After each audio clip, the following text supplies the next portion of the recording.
All right, so I know this is seems like a rehash to some of y'all. I know it definitely seems like a rehash to me. It seems like I've said a number of these things before. However, I do want to bring up again one of the many reasons as to why I cannot take the gun control side of this debate seriously in this country when they're talking about, well, this is about saving lives is their fixation on the AR-15. And I'll bring up several points on this. Now, with this being said, I think most, if not all, of these points can stand on their own. Um, we'll start off with the crime statistics in the U.S., namely the homicide rates and what type of weapon is being used in the homicide. When you look at the overall homicide rates, rifles are not anywhere near the top. Uh, the number of homicides committed a year where the weapon used as a rifle, it's negligible. You're more likely to be stabbed to death or beaten to death in the U.S. than you are to be gunned down by somebody wielding a rifle like this. So, even given the gun controllers all the credence in the world, you know, ban the AR-15, confiscate each and every one of them, you still aren't going to make an impact on our overall homicide rates. And this is ignoring things like, well, so the criminal doesn't have an AR-15. What's stopping him from using one of these? You know, that in and of itself should show you the gun controllers don't really care about saving lives when they're talking about banning the AR-15.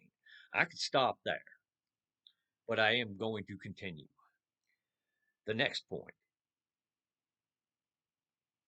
they attribute sometimes characteristics to this rifle that are not there.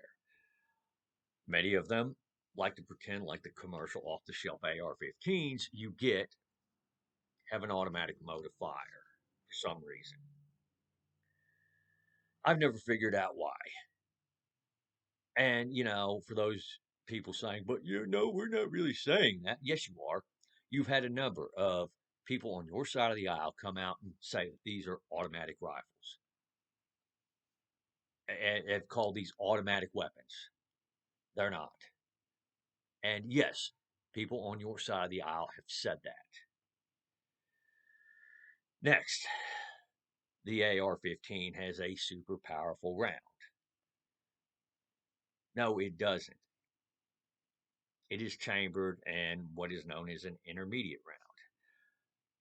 The reason why it's called an intermediate round is because it's the go between your traditional rifle round and a pistol round. You'll have people claim that, well, I was an ER doctor or an ER nurse, and I've treated somebody who was shot with an AR-15, and it's worse than a pistol. Well, yeah, that is true. The 5.56 does carry more kinetic energy than your traditional pistol round would. That being said, that's true of all long guns at that point. Are you saying now we need to ban all long guns? Because this, on the power side, it's pretty low. I mean, if you're arguing that we should ban the AR-15 based on the fact that the rounds do more damage than a pistol round, you pretty much made the argument to ban shotguns. You made the argument to ban pretty much every hunting rifle. I mean, save for maybe something chambered in like a 22 LR or something chambered in a pistol round. I I can't take you seriously when you're saying stupid stuff like that. Next, people who have these are extremists. That's not true. This is the common rifle round of the day. This is the near equivalent of buying, say, a musket in 1791 or 1776, or, any year in that time frame. Mid to late 1800s, the equivalent or near equivalent would be a lever action rifle. Late 1800s to early 1900s, the near equivalent would be a bolt action rifle. When you get later than the 30s, now a semi automatic rifle or the battle rifle would be the rifle that the average person would be buying if they're buying the rifle of the time. After the Vietnam period, uh, the up to date rifle is going to be something like an AR 15 or something on the AK platform. I know that back in the 80s and 90s, the AK actually was the semi automatic rifle with detachable magazines that people were buying. It was cheaper than the AR at the time. Now, with the onset of GWAT and the fact that people started realizing, hey, these are great rifles, these are far better than the AK, at least in my opinion, and in the opinion of several. They're far more modular. They're far more smooth to shoot. They are a bit more accurate. People started going with the AR-15. It's good reason why. Now, I said near equivalent on the previous rifles because honestly, what they should be having is a rifle that does have that automatic mode of fire. And unfortunately, with a combination of the NFA and the Hughes Amendment to the FOPA of 1986, this is no longer possible for the average person to be able to do. Which, yes, it is an infringement on their rights.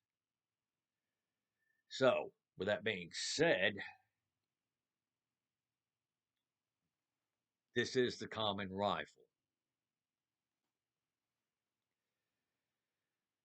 It's no different than your distant relatives picking up a musket in the early 1700s, late 1700s, even all the way up to the mid 1800s.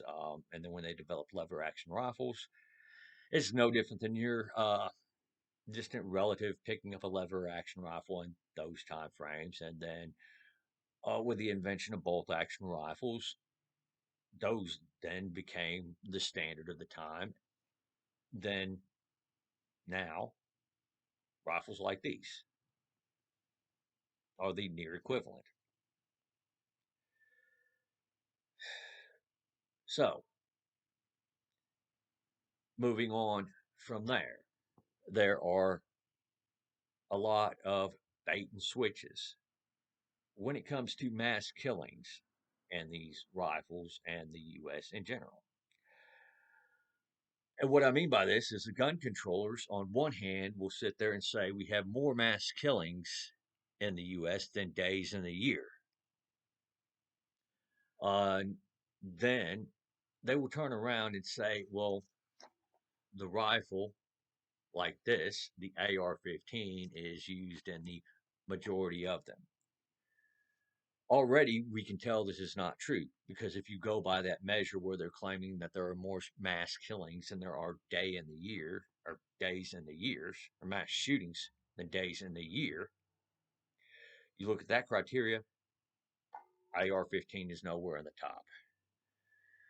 The only way you can get to having the AR-15 appear on the radar with that is when they take the smallest number of mass killings. They take the purest measure of mass killings, and then maybe at that point the AR-15 starts appearing more and more and more.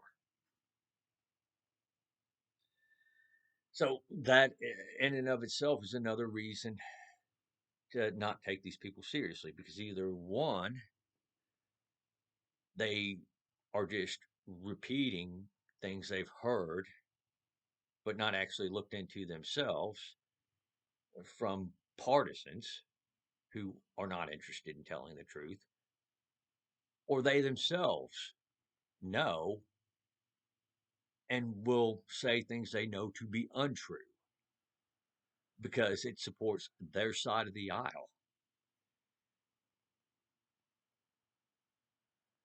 So that is another reason not to take them seriously.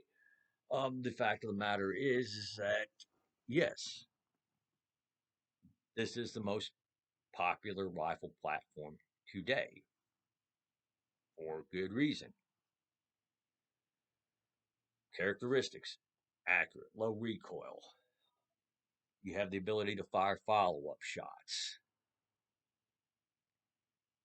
You know, this is some of the things. Other characteristics is that these are very modular, very customizable. You can set the rifle up to suit your specific needs. People build these things. Um, so there's a number of people who will build these from the ground up to build them with the parts that they want in them, in a manner that suits their specific needs. Whereas, with previous rifles, you didn't have as much in the way of options. So that's another point. You will have people that build these things from the ground up. They'll build their own lower. They mill out their own lower, 3D print it, do whatever. They don't have to have a serial number on it. Now, when you start getting into gifting them out or selling them, the law gets a lot more tricky then, to say the least. However, with the advent of people making them themselves, it really is hard to tell how many we have. However, many estimates, and I don't think these estimates take into account for people building their own from the ground up, like building their own lower receiver. I could be wrong, but many of these estimates show that we have anywhere from 20 to 25 million AR-15s in the U.S. Take that number into account versus the overwhelmingly low overall homicide rates with rifles. It's almost like the people that own these are decent law abiding citizens who want a decent rifle for whichever purpose is lawful that they deem fit, be it home protection, be it hunting, be it something that they have just in case catastrophe strikes and they want the coverall rifle.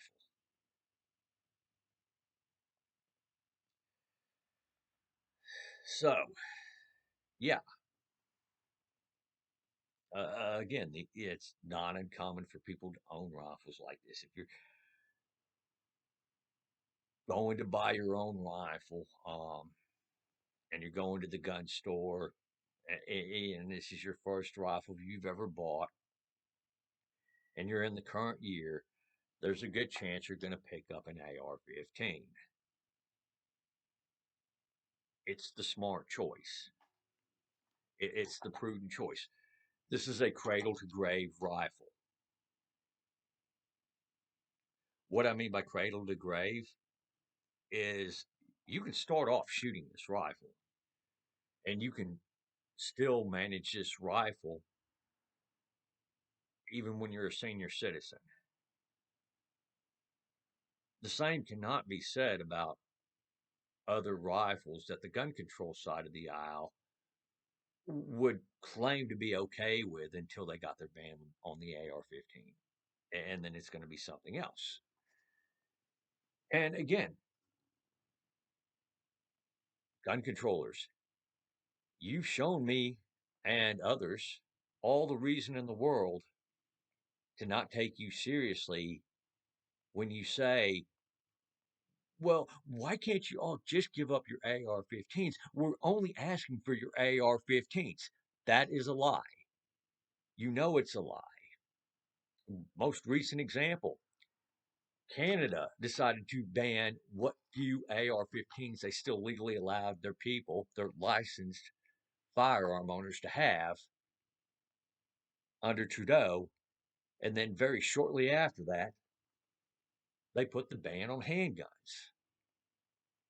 And then after they got the ban on handguns, they started going after the more, what would appear to be traditional style firearms to people. So, yeah, we know you're not stopping with the AR 15. Quit lying. We know when you point to countries like Australia, the UK, Japan, what your true intentions are. You said it yourselves. I don't know why you sit there and say something, and then when somebody points out that you've said it, that all of a sudden, that person's somehow a conspiracy theorist or they're lying to you. You're the ones who said it. So I could keep going on further and further on this topic, but I'm pretty sure I've let this run longer than I've intended. So, for anybody who thinks I missed something, you got the comment section below. And I hope to hear from you. Thank you all for watching. I'll take it easy out there and have a great day.